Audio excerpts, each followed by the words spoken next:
Good evening, welcome back to my channel. In today's video, we're going to be getting the 6.2 that's right behind me up on the engine stand. Going to get the heads pulled off, oil pan pulled off, and see the actual damage of the engine. So let's go ahead and get started. So one of the first things I need to do before I put it up on the engine stand is to remove this flex plate. So let's go ahead and get this off. I have limited tools here because I'm at my house. But we'll see what I have to work with.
Now that I got that off, I'm going to go and get the plate for the engine stand and go ahead and bolt this to the back of that. I think I still have my bolts for this. I think I should go ahead and take the rear cover off. Yeah, we're going to take the rear cover off. That's why I put that on. So I'm gonna have to get to that.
Okay, so I got the engine stand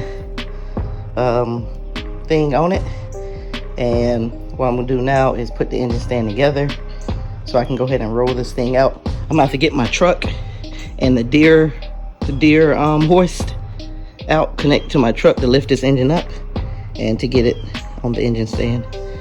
So let me go ahead and get the engine stand put together. I keep it up under my house, so I have to take it apart to put it back up under the house. So let me go ahead and get that put together, and we'll go ahead and start moving the stuff out of the way.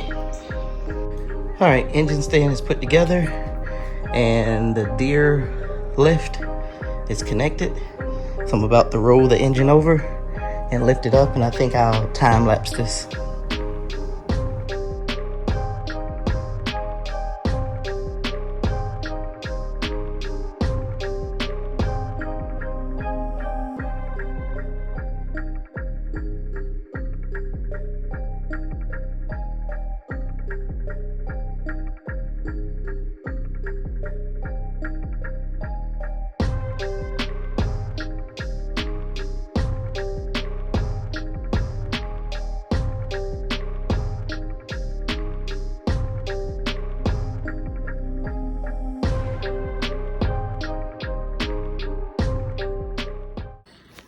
All right, so like I said before, the heads are not bolted down. I just stuck some bolts in just to kind of hold it while I was moving it. So I'm gonna pull these off.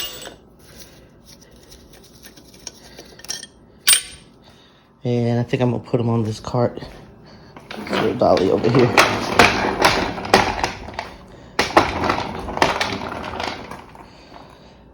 All right, so let me put the camera down and remove these heads, and I'll have them over here and I'll flip them upside down on the little dolly here, and come back to the video. All right, so this head is perfectly fine. That's the one that got into the cylinder a little bit. You can see it's damaged. It got some deep scarring in it, right up in there. So, and also right there around where the valve seal at, or where it seats at. That's the part that I'm a little worried about. This side, it's good condition. This side here, let me get the light on it, but you can see the cylinders are a little rusty. It's nothing that can't be honed, but I'm gonna turn the light on real fast so I can look down in this cylinder. This is the one that the piston exploded on, and from just me running my hands in there, it doesn't seem like anything is scarred up. Again, that's just the cylinder walls. I don't know how the crank is, so, but let's turn the light on and see. All right, so let's look down in here. Yeah, there's no scarring. So if the crank is good, we may be able to hone this thing and get a set of pistons in it, or just one piston.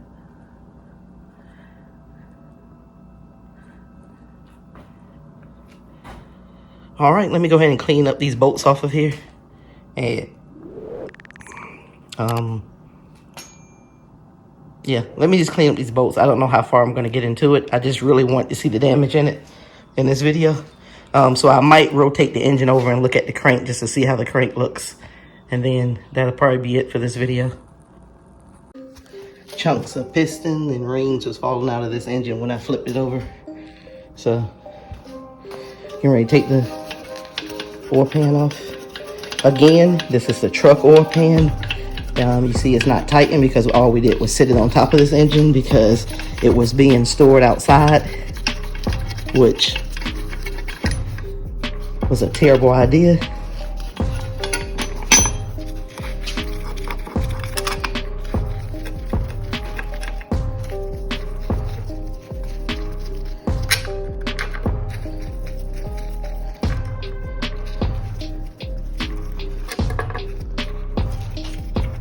This could be a pretty fast rebuild if the crank is good, because we don't have to wait on the machine shop.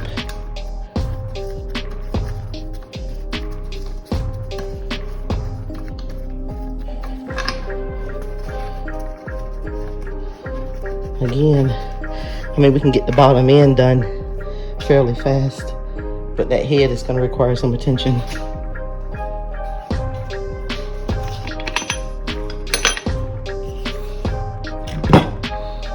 All right, again, let me put the camera down so I can remove this oil pan. All right, oil pan removed. All of this is the truck pickup tube and crankshaft deflection plate. Actually, I think the deflection plate, yeah, the deflection plate is the one that was in the Camaro. I just changed the pickup tube because I see now these bolts are still tight, and you can see where the part of the piston punched a hole in it.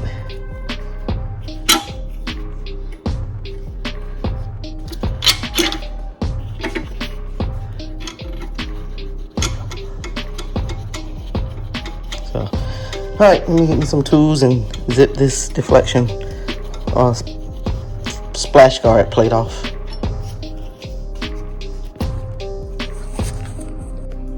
Alright, so I got the splash guard off. It's just carnage everywhere in this engine. I've just been digging it out as part of a piston ring. This is the rod. This is another piece of the rod down in here. Let's see if I can get this out.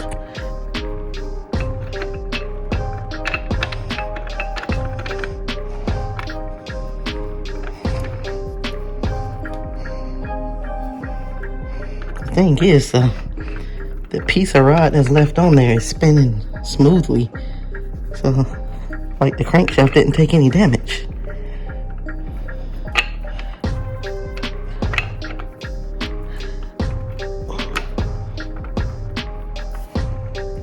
I'm gonna have to rotate the crankshaft around for that one.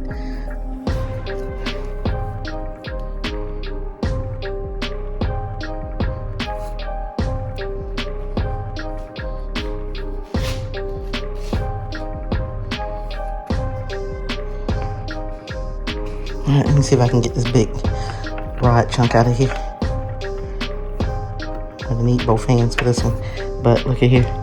And just by every pocket, I'm getting out carnage.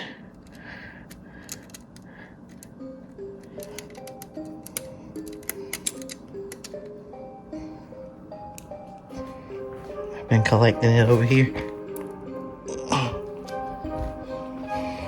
Alright, well, let me see if I can rotate this crank around and I'll come back to it. But this is what I was saying. This rod moves really smooth. So it may not be any damage.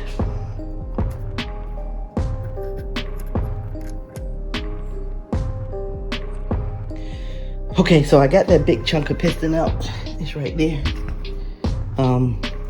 I can't rotate it over yet.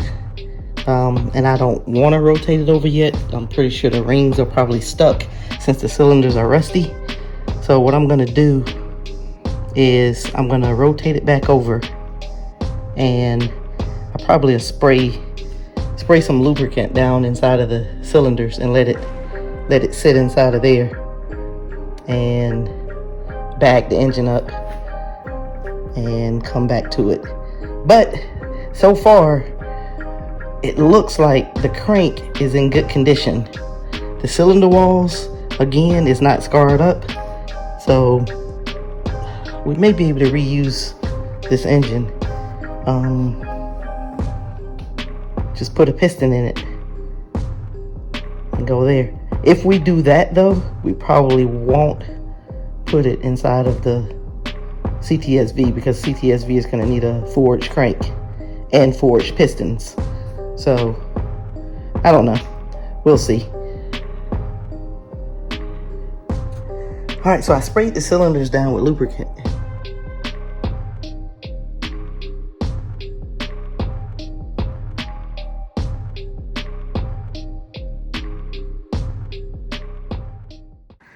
Alright, got the engine bagged up.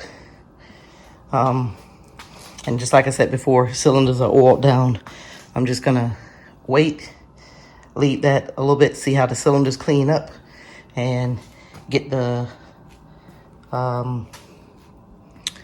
crankshaft pulley pulled off and see if we can get this thing to spin over. So, but until then, I'm gonna go and see how hard it is to track down a 6.2 piston, just to give me some options. So, thanks for watching. Click on that subscribe button if you haven't. Click that notification bell, and I'll see you in the next video.